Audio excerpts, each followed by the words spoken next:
Greetings, fanboys and fangirls. Jared here with another Flash video review from Fanboys Forever. Today we're going to be having a look at a very unexpected release, and that's the brand new DC Multiverse Flash Gold Label figure from McFarlane Toy Store. Of course, a lot of Gold Label figures are just basically some kind of variant, whether it's paint or whatever, regarding a standard release that's usually available through some kind of exclusive channel, such as a retailer or McFarlane themselves, and in this case it was McFarlane themselves that revealed this just 2 or 3 days before recording this video, and he's already here.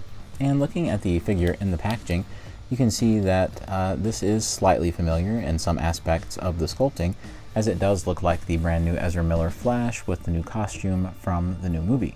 The big difference is the paint job. As you can see, this is definitely a darker tone of paint than the original release that we had actually just gotten about a month ago. And this is, to my eye, a lot more accurate looking to the actual film suit.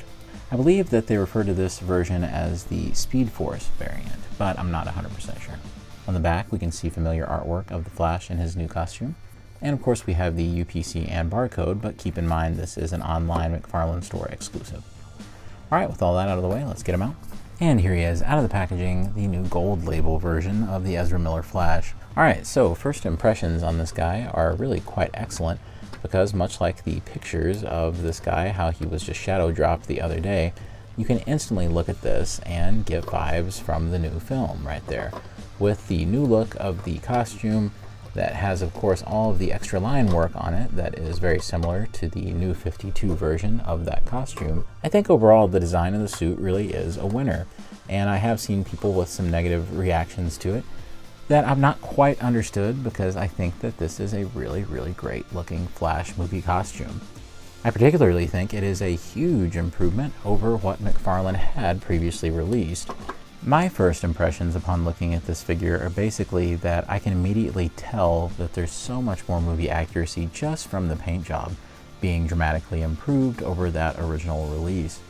It's funny, I don't actually own that original release because I took one look at it and I decided that it looked kind of cheap. And if you're one of those people just like me, and I kind of had a hard time putting my finger on why it looked so gaudy and why I wasn't seeing the accuracy to the film.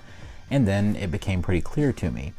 The overall look of the costume was correct in terms of sculpt, but completely incorrect in terms of color. Instead, what we were looking at with that original release was something that was almost more of a candy red. It definitely had a very strange texture to it and had kind of a cheap plastic look. Whereas this is, instead of cheap red plastic, this has more of a dark red paint look. And I just think it looks really nice. It's a very, very big upgrade in my opinion. And what's interesting is I think it's all the same stuff in terms of sculpting, I think. And that's a real compliment to just the redesign of the figure, because it's really hard for me to tell if it's all exactly the same. I think the part that I'm wondering about the most in terms of is it a new piece or is it exactly the same as before is the head sculpt.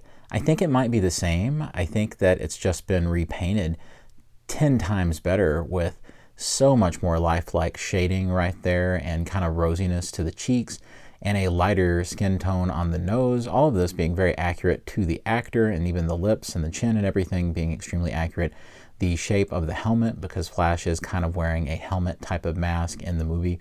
McFarlane does not always hit the likeness. We know that. We've seen them struggle before in all sorts of different ways. But here, yeah, they actually did hit the likeness, and I think everything from the eyes being very nicely applied to the shaping on the nose and the chin and the kind of long, thin neck, I think this is all accurate to the actual body type of Ezra Miller and also accurate to his facial features. I think that the actual bodysuit itself, they also do just about everything they can to make this accurate to the film, because they have this great texturing going on here, which, as I believe Andy Muschietti said, that it's meant to look like, the pathways of the multiverse and all the different ways you can go. And the lines on the suit are meant to represent like him going through all the different timelines. So there's lots of cool symbolism even going on the suit, and it all ties into the themes of the movie. The actual muscles in the suit look really nice, and I think that it's very accurate to what we're seeing in the film, to where it's not too jacked, but it does look correct. Those lines continue on the sides, and there's a really nice belt. As you can see, it's kind of segmented, which is a little different for the Flash, and I think that looks nice as well. Moving on to the back, we do have one kind of odd design choice, and it's this really big glut of crayon yellow back here. I'm not really sure what this is about. Maybe when I see the design in the film, this will become more clear, but it's just a little strange looking. There's a whole lot of yellow here. It almost seems like it should be more subdued, or it shouldn't be quite this thick. It almost reminds me of something that would have been on a Jack Kirby character or a New God or something. Not saying that's a negative thing, just saying. And it's a little odd, so I think that one's quite strange. I do like that you can see the Flash's ears, for lack of a better term, the bolts on the sides of the head. You can see those a little bit better than that original release. Moving down on the legs right here, I think all of this looks really good, and they've done a pretty decent job of keeping the yellow line straight in terms of paint application.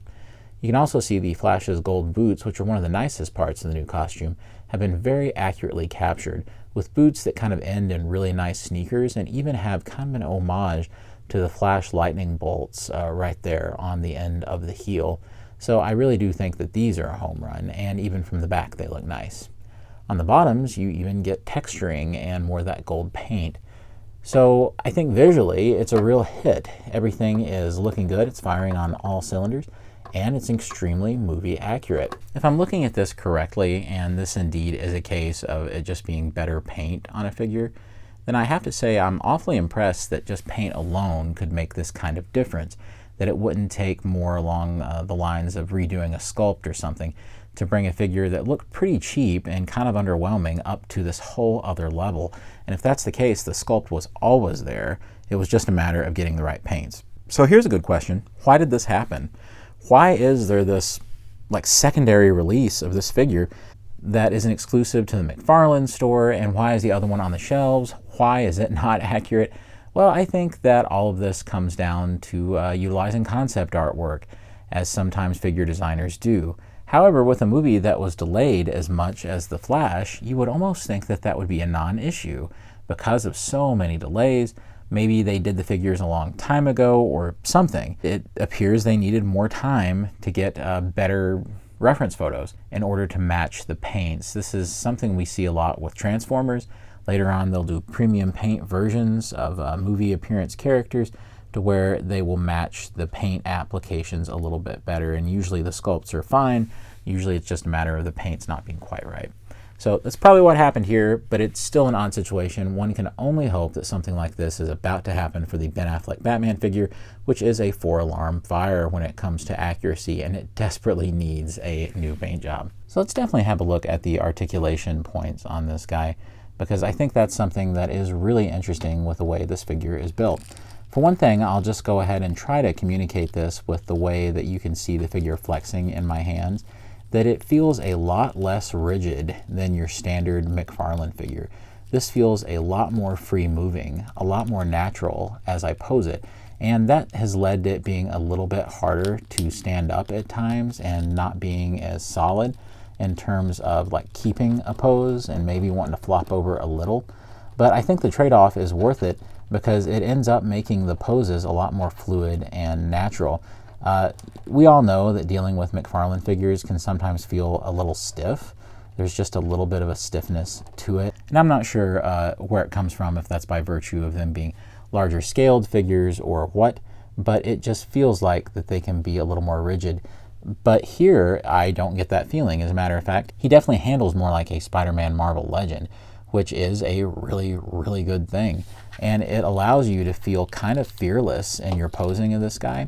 You can see that, we'll start with the head, and we can see in the movie that they made sure that all of the heroes in the movie have lots of head range. Even Keaton Batman has a very flexible material right around the neck.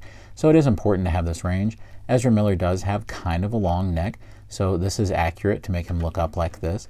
So I think it looks really nice. You can see he does not have the orange lenses that the Flash can sometimes use in the film, according to the trailers.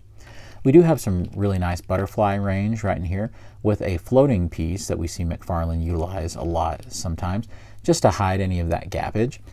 You can see that he can get over 90 degrees when it comes to the arm on the side. He does have a bicep swivel right there.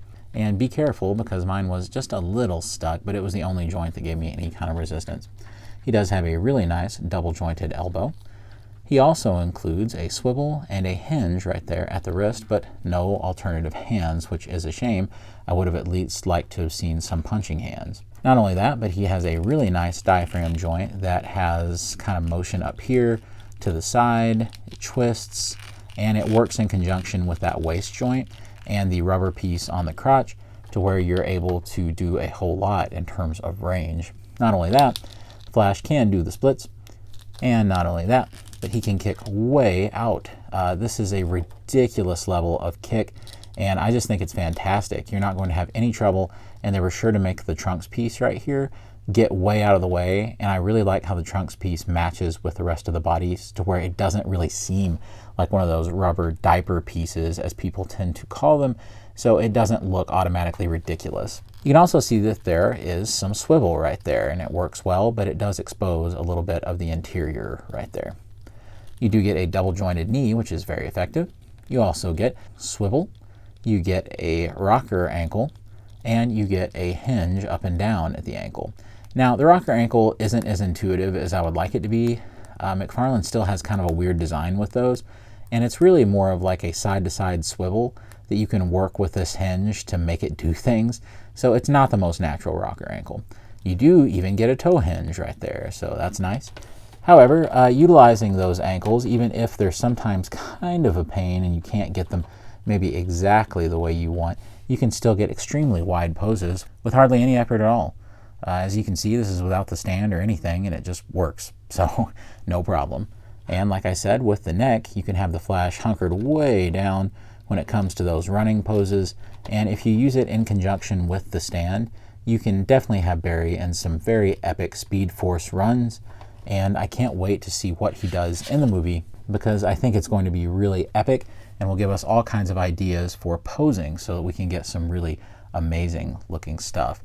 And I can't wait. So just to show you some things that the figure does include, one of those things is this Flash trading card. And on the back, it appears that we do get a little bit about the story of the film. You also get your favorite accessory in the action figure world today, the DC Multiverse stand, and it works very well. I was using it earlier on him. Here's something that you get, but I don't care about that much. I'm sure I'll toy around with it and try to utilize these. You get 4 different pieces of the kind of Speed Force Lightning that you can put on the Flash at different points. Look, I'm sure they're cool. I'm just not the kind of collector that's going to utilize something like that very much. It never ends up looking too good. So it just doesn't work out, I'm sorry. With looking at the things that he comes with, I think it's also important to do some comparisons, and I have some cool comparisons for us, so let's have a look. Of course, one comparison you could do is the Keaton Batman from the same line here, and I think they look pretty good together. It's definitely scale-wise, I think it works. That's probably pretty accurate for what we will end up seeing in the film with the actors side by side. So I think they make a really nice pair. But if you're one of those people that can't stand the Michael Keaton likeness head, I think they actually did a really good job on it. Looks plenty like Keaton to me. Here he is with the standard version that's quite a bit harder to find right now. Of course, shameless plug, be sure to check out both of my reviews on those guys and to get a better look at both figures. And I think it looks really nice here with the cowled up Batman, so that's super great. What if you can't find this guy and you're just curious? Here is the NECA more 6-inch scaled Batman, the Keaton one. He's way too short. So yeah, Keaton's kind of a shorter guy, but he's not that short. You want to have the ghost of Alfred Pennyworth, God rest Michael Gough's soul. Here he is, and it doesn't look half bad. He's a little short compared to Barry. Here is the absolutely terrific and highly underrated Justice League Batman that McFarlane came out with a couple of years ago. And man, oh man, what a figure. It puts the new one to shame, and that's why I'm hoping to see such a dramatic re-release of it. But this is just gorgeous, so it looks really great with them. If you've ever been curious about how Flash would have looked in a more traditional costume in Justice League maybe, then this is a fun comparison, as we can do the Cavill Superman, and I think they look pretty good together, with Superman being quite a bit beefier, maybe too much larger, I don't know. And for the Snyder Cut, if you want to see how that would look, here is Superman in his black costume, which also looks really nice and provides a really nice contrast with a Flash. Flash is having a hard time standing up, so I am going to be utilizing that included stand. So here's a really important comparison. I definitely want to see him alongside of his original Justice League counterpart that McFarlane released. Of course, this is the Flash's more armored suit, and this figure is notorious for having the eyes misprinted and seem like in all sorts of places but the right place. Thankfully, I was able to get a decent sample, and they look pretty good. Definitely, it's interesting that the inseam here is so much taller and the legs seem longer on this new version. But that's the thing, is sometimes this stuff isn't consistent like you would like it to be. But I think it's plenty consistent enough and is a nice comparison between the two.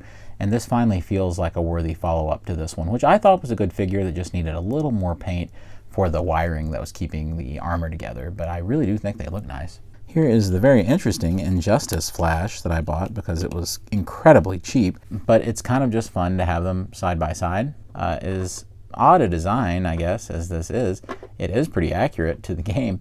And I don't know, there's something kind of neat about this one, so it's cool to see them side by side. Here is the very well sculpted and designed Gorilla Grodd figure from Injustice, but unfortunately quite underscaled for as big as Grodd is really supposed to be. However, he doesn't look half bad with this version of the Flash, and actually seems fairly decent, especially if I get them more side by side with one another. And it just seems to work pretty well. Here's a fun comparison. We have the Spin Master Flash figure from the basic line. It is nice to see them be so comparable to each other, but definitely this is the better figure with much better detailing and more natural proportions that are more accurate to Ezra Miller. So what's the final verdict on this brand new Flash figure? Well, I actually think that this is the one to get and that you should avoid the standard retail one at all costs. Definitely just save your money and get this one. Why? Because it's really no more expensive than the standard version, especially when you get it from the McFarlane toy store, which is of course the only way to get it. He is an exclusive there. At first, you'll be a little surprised by how expensive the shipping can be, which can be like $10 or $11.